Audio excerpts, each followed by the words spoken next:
Hello friends, જય શ્રી કૃષ્ણ. મારી ચેનલમાં આપનું સ્વાગત છે. આજે આપણે બનાવીશું સ્વાદિષ્ટ કાઠિયાવાડી ઢોકળીનું શાક. 1 કપ ચણાનો લોટ છે, આ ડુંગળી છે, 1 કપ દહીં છે, આદુ મરચાંની પેસ્ટ છે, પછી લસણ મરચું વાટેલું છે ખાંડણીમાં, કોથમીર છે, 1.5 ચમચી જેટલું કાશ્મીર મરચું છે, 2 ચમચી ધાણા જીરું છે, સ્વાદ અનુસાર મીઠું લેવાનું છે, 1 ચમચી જેટલી હળદર લેવાની છે, વઘાર માટે રાઈ, જીરું અને આ કોથમીર છે. અને સ્વાદ માટે મેં તપેલી મૂકી દીધી છે ગેસ ઉપર. હવે આપણે 1.5 કપ જેટલું પાણી રેડીશું. 1 કપ ચણાનો લોટ લીધો છે 1 વાટકી, તો 1.5 ગણું પાણી મૂકવાનું છે. એમાં થોડું જીરું એડ કરીશું, આદુ મરચાંની પેસ્ટ એડ કરીશું, સ્વાદ અનુસાર મીઠું નાખીશું,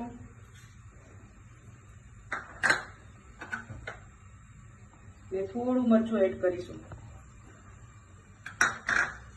હવે આને એકદમ ઉકળવા દઈશું. પાણી ઉકળી જાય એટલે આપણે ચણાનો લોટ નાખીશું. હવે પાણી બરાબર ઉકળી ગયું છે. હવે આપણે એમાં 1 ચમચી તેલ એડ કરીશું, થોડી કોથમીર એડ કરીશું, ને જે 1 વાટકી ચણાનો લોટ આપણે લીધો હતો એ એડ કરી દેવાનો છે. અને એને આપણે બરાબર ધીમા તાપે બરાબર વેલણથી હલાવવાનું છે.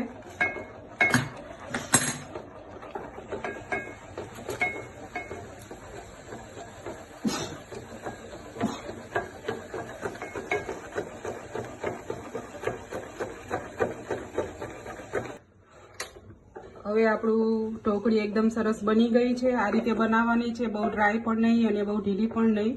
હવે સરસ વ્યવસ્થિત બની ગઈ છે. ઢોકળીને આવી રીતે વ્યવસ્થિત પાથરી લેવાની છે, પણ થોડું એવું લાગે તો હાથેથી દબાઈ દેવાની.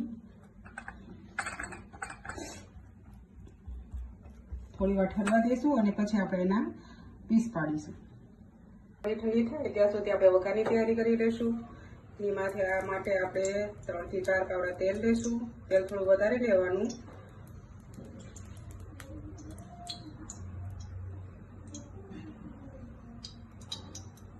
પાંચ પાવડા તેલ મેં નાખ્યું છે.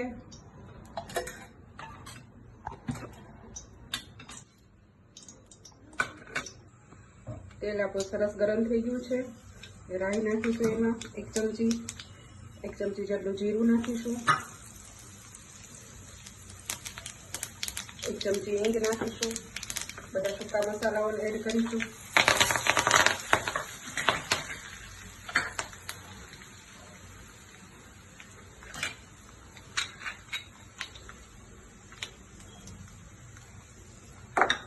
હવે એમાં આપણે ઝીણી છીણેલી ડુંગળી નાખીશું,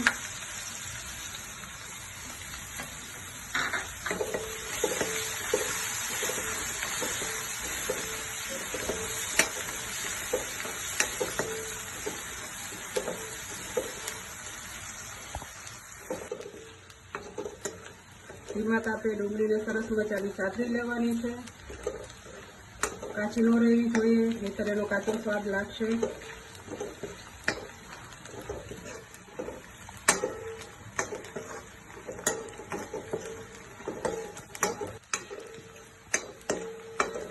ડુંગળી સતળાઈ ગઈ છે. હવે આપણે બધા મસાલા એમાં એડ કરીશું. 2 ચમચી કાશ્મીર મરચું નાખીશું, 1 ચમચી હળદર નાખીશું, 2 ચમચી ધાણા જીરું, સ્વાદ અનુસાર થોડું મીઠું નાખીશું, લસણ મરચાંની પેસ્ટ છે, લસણ ખાંડેલું છે એડ કરીશું.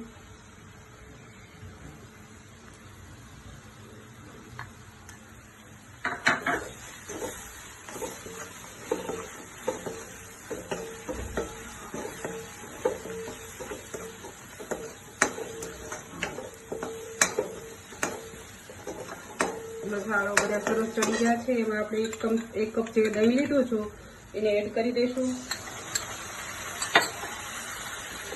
ધીમા તાપે હલાવવાનું છે, નહીં તો દહીં ફાટી જશે.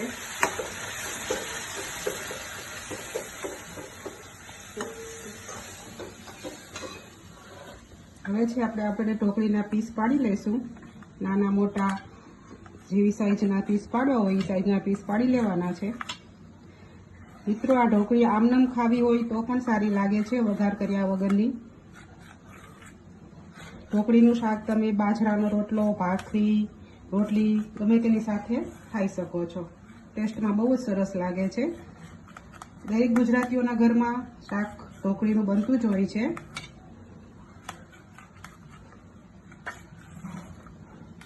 આ રીતે આપણે સરસ મજાના પીસ પાડી લીધા છે.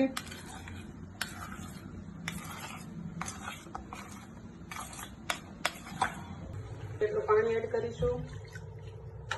હવે એને ખૂબ ઉકળવા દઈશું.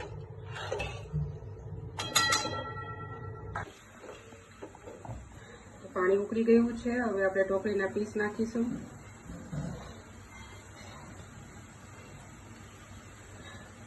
બધા પીસ નાખી દેવાના છે.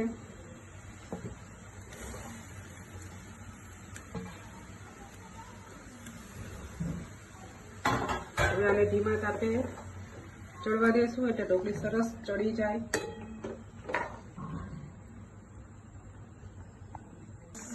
ઉકળી ગયું છે. પાણી તેલ પણ છૂટું પડી ગયું છે. 1 ચમચી આપણે ગરમ મસાલો, અડધી ચમચી ગરમ મસાલો એડ કરીશું.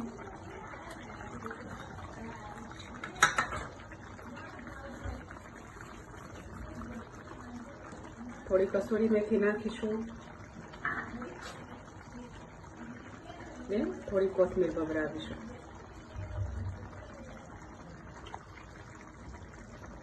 સરસ મજાનું ઢોકળીનું રસાળું શાક તૈયાર છે. હવે થોડી કોથમીર ઉપર ભભરાવી દઈશું. હવે મિત્રો, બહુ મસ્ત શાક બન્યું છે. હવે ખાવા માટે રેડી છે. ભાખરી, રોટલી અને બાજરાના રોટલા સાથે ખાઈ શકો છો.